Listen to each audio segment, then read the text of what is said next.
سب کچھ کرنا میرے بھائیوں، یہ 5 گناہ کرنے والی عورتوں کو اپنے گھر میں داخل مت ہونے دینا۔ ان 5 گناہ کرنے والی عورتوں سے شادی مت کرنا۔ اگر یہ 5 گناہ کرنے والی عورتیں تمہارے گھر میں داخل ہو گئیں تو یاد رکھنا تم تباہ ہو جاؤ گے، گھر غربت کی دلدل میں پھنس جائے گا، پھر بچے یتیم ہو جائیں گے، وہ یتیموں کی سی زندگی گزارنے پر مجبور ہو جائیں گے۔ تاریخ گواہ ہے کہ جس گھر کے اندر ان 5 گناہ کرنے والی عورتوں کا داخلہ ہوا، اس گھر میں رحمت کے فرشتے روٹھ گئے۔ آج کے اس بیان میں میں آپ کو ان عورتوں کی 5 نشانیاں بتاؤں گا جو 5 نشانیاں گھروں میں پریشانیاں لاتی ہیں، مصیبتیں لاتی ہیں اور گھر کو بے برکتی کی دلدل میں پھنسا کے رکھ دیتی ہیں۔ میں آپ کو عورتوں کی وہ 5 علامتیں بتاؤں گا جن سے صاف ظاہر ہوتا ہے کہ یہ عورتیں جس گھر میں چلی جائیں وہاں دولت نہیں صرف غربت آتی ہے، وہاں سکھ نہیں آتا، وہاں صرف دکھ آتے ہیں۔ 5 نشانیاں رکھنے والی، 5 علامات رکھنے والی عورت جس گھر کے اندر داخل ہو جائے، ایسے گھروں میں بھائی بھائی کا دشمن بن جاتا ہے، وہاں ماؤں سے ان کے بچے چھین لیے جاتے ہیں، بیٹوں کو ماں کے خلاف بھڑکایا جاتا ہے۔ میرے محترم بھائیوں، ان 5 نشانیوں کو ضرور دھیان سے سنیے گا اور اپنے گھروں کی عورتوں پر غور کیجیے گا کہ کہیں ایسا تو نہیں کہ یہ نشانیاں آپ کی بیوی میں بھی تو نہیں پائی جاتی، آپ کی بہن کے اندر تو نہیں پائی جاتی۔ اگر واقعی ایسا ہے تو دیر مت کیجیے، فوراً اپنی بہنوں کو سمجھائیے، پھر اپنی بیویوں کو سمجھائیے، سیدھی راہ دکھائیے، ان کی اصلاح کیجیے، ورنہ یاد رکھنا اگر یہی نشانیاں آپ کے گھر میں موجود رہیں تو وہ وقت دور نہیں جب آپ کا ہنستا بستا گھر اجڑ جائے گا۔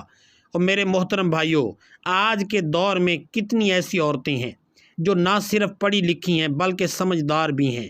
کوئی ڈاکٹر ہے، کوئی ٹیچر ہے، کوئی پروفیسر ہے، کوئی بڑی بڑی کتابیں پڑھ چکی ہے، دین کی باتیں بھی جانتی ہے، دنیا کے اصول بھی سمجھتی ہے، لیکن افسوس کی بات یہ ہے کہ یہی پڑھی لکھی عورت جب اپنے شوہر کے سامنے آتی ہے تو اسے کم تر سمجھتی ہے، خود کو شوہر سے افضل سمجھتی ہے اور شوہر کو خود سے کم تر سمجھتی ہے، شوہر کی بات کا لحاظ نہیں کرتی، اسے عزت نہیں دیتی، اس کے ساتھ ایسا رویہ رکھتی ہے جیسے وہ کسی معمولی انسان سے بات کر رہی ہو۔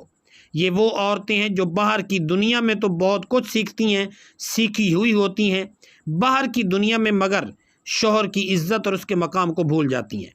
یاد رکھیں، ایسی عورتوں کے لیے علم نہیں رہتا بلکہ علم وبال بن جاتا ہے اور ڈگریاں بربادی کا سبب بن جاتی ہیں ایسی عورتوں کے لیے، کیونکہ جب علم عمل کے بغیر ہو تو وہ روشنی نہیں اندھیرا بن جاتا ہے۔ یہی وہ رویے ہیں جو گھروں میں نفرتیں پیدا کرتے ہیں، سکون چھین لیتے ہیں اور برکت کے دروازے ہمیشہ کے لیے بند کر دیتے ہیں۔ میرے کریم نبی صلی اللہ علیہ وآلہ وسلم نے فرمایا، صحابہ، معراج کی رات جب میں نے جہنم کے منظر کو دیکھا تو میں نے جہنم کے اندر سب سے زیادہ عورتوں کو دیکھا ہے۔ میں نے وہاں 5 طرح کی عورتوں کو سخت اور دردناک عذاب میں مبتلا دیکھا ہے۔ صحابہ کرام نے پوچھا، یا رسول اللہ صلی اللہ علیہ وآلہ وسلم، بتائیے نا وہ کون سی عورتیں تھیں؟ میرے رسول کریم صلی اللہ علیہ وآلہ وسلم نے فرمایا، میں نے پہلی عورت کو اس حال میں دیکھا کہ وہ اپنے بالوں کے ساتھ لٹکی ہوئی تھی، بالوں کے ذریعے لٹکی ہوئی تھی اور نیچے آگ کے شعلے بھڑک رہے تھے، وہ چیخ رہی تھی، وہ تڑپ رہی تھی اور بار بار فریاد کر رہی تھی کہ مجھے بچاؤ، مجھے بچاؤ۔ میں نے حضرت جبرائیل علیہ السلام سے پوچھا، اے جبریل بتا، یہ عورت کون ہے جسے اس قدر دردناک عذاب دیا جا رہا ہے؟ تو حضرت جبرائیل علیہ السلام نے کہا، اے اللہ کے نبی صلی اللہ علیہ وآلہ وسلم، یہ وہ عورت ہے جو دنیا میں اپنے بالوں کی نمائش کیا کرتی تھی، شوہر کی اجازت کے بغیر گھر سے باہر نکلتی تھی، اپنے بال غیر محرم مردوں کے سامنے کھلے رکھتی تھی اور بالوں کو سنوار کر دوسروں کے لیے زینت بنتی تھی۔ اسی ایک گناہ کی وجہ سے آج اسے دردناک عذاب دیا جا رہا ہے۔ معذرت کے ساتھ کہنا پڑ رہا ہے کہ آج میرے معاشرے کی کتنی ایسی عورتیں ہیں جو اپنے بال صرف اس لیے سنوارتی ہیں کہ کوئی غیر محرم انہیں دیکھے تو تعریف بیان کرے۔ یہ کوئی ان پڑھ عورت نہیں ہے، وہ قرآن بھی پڑھ چکی ہے، وہ حدیثیں بھی جانتی ہے، مگر پھر بھی جب آئینے کے سامنے کھڑی ہوتی ہے تو اس کا مقصد خود کو شوہر کے لیے سنوارنا نہیں ہوتا بلکہ کسی غیر کی آنکھوں میں اچھا لگنے کا خواب ہوتا ہے۔ کیا یہی عورت ہے جسے شرم و حیا کا تاج دیا گیا تھا؟ کیا یہی وہ بیٹی جس کے بارے میں میرے رسول کریم صلی اللہ علیہ وآلہ وسلم نے فرمایا کہ جو بیٹیوں کی عزت کرے وہ جنت کا حقدار ہے؟ اور پھر عورت یہ بھی کہتی ہے کہ دنیا گندی ہے۔ دنیا پر الزام لگاتی ہے آج کی عورت، نوجوانوں پر الزام لگاتی ہے آج کی عورت کہ نوجوان عورتوں کو بری نظر سے دیکھتے ہیں۔ نہیں میری بہن، دنیا گندی نہیں ہے، دنیا آج بھی ویسی ہے جس طرح 14 صدیاں پہلے تھی۔ تو نے اپنے ہی لباس سے، اپنے ہی انداز سے دنیا کو گندا کیا ہے، اپنی نیت سے اپنے ایمان کو کمزور کیا ہے۔ دوسری عورت کا حال، میرے رسول کریم صلی اللہ علیہ وآلہ وسلم نے دوسری عورت کا حال بیان کرتے ہوئے ارشاد فرمایا کہ جب میں نے جہنم کے اندر جھانک کے دیکھا نا تو میری نظر ایک ایسی عورت پر جا پڑی جو اپنی زبان کے ساتھ لٹکی ہوئی تھی۔ اس کی زبان اس قدر لمبی ہو چکی تھی کہ وہ اپنی زبان کے ذریعے لٹکی ہوئی تھی اور اس کی زبان سے آگ کے شعلے نکل رہے تھے، وہ تڑپ رہی تھی، وہ چیخ رہی تھی۔ میرے نبی صلی اللہ علیہ وآلہ وسلم نے فرمایا جب میں نے حضرت جبرائیل علیہ السلام سے اس عورت کے اس دردناک رونے کی وجہ پوچھی تو حضرت جبرائیل علیہ السلام نے عرض کی اے اللہ کے نبی صلی اللہ علیہ وآلہ وسلم، یہ آپ کی امت کی وہ عورت ہے جو دنیا میں اپنے شوہر کے سامنے تیز زبان چلاتی تھی۔ یہ وہ عورت تھی جس کے لہجے میں سختی تھی، شوہر کے احسانوں کو بھول جاتی تھی، اسی زبان سے شوہر کی ناشکری کرتی تھی اور ذرا سی بات پر ایسے جملے بولتی تھی جو دل کو چھلنی کر کے رکھ دیتے تھے۔